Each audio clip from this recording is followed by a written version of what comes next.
I think the first is, depending upon how well you want to do, and particularly if you're starting a company, you need to work super hard. So what does super hard mean?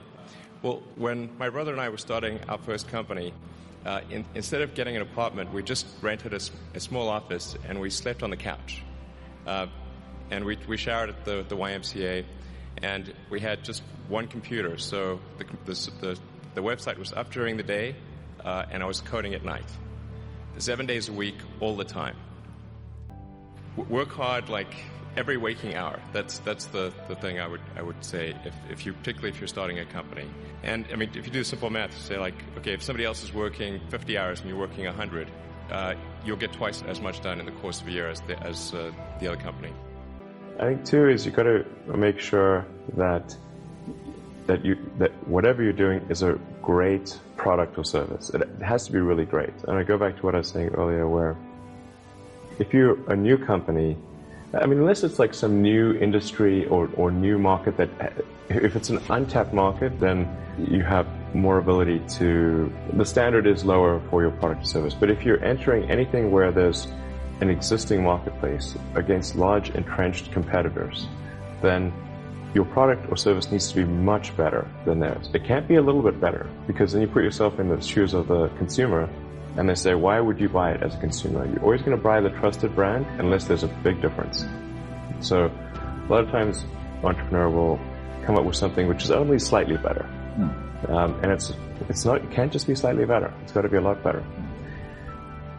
The other thing I'd say is that if you're creating a company or if you're joining a company, the most important thing is to attract great people. So either join a group that's amazing, that you really respect, or if you're building a company, you've got to gather great people. I mean, all a company is a group of people that have gathered together to create a product or service.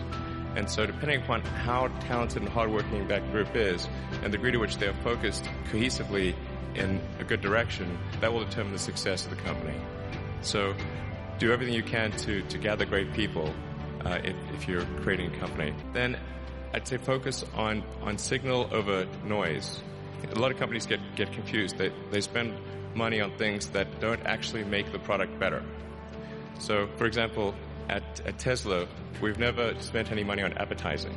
We put all of the money into R&D and manufacturing and design to try to make the car as good as possible.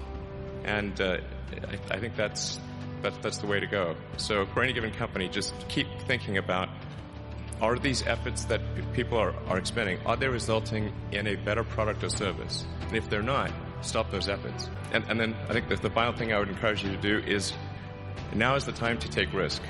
You don't have kids, but as you get older, your obligations increase. And once you have a family, you start taking risk not just for yourself, but for your family as well. It gets much harder to do things that might not work out. So now is the time to do that before you have those obligations. So I would encourage you to take risks now. Do something bold. You won't regret it.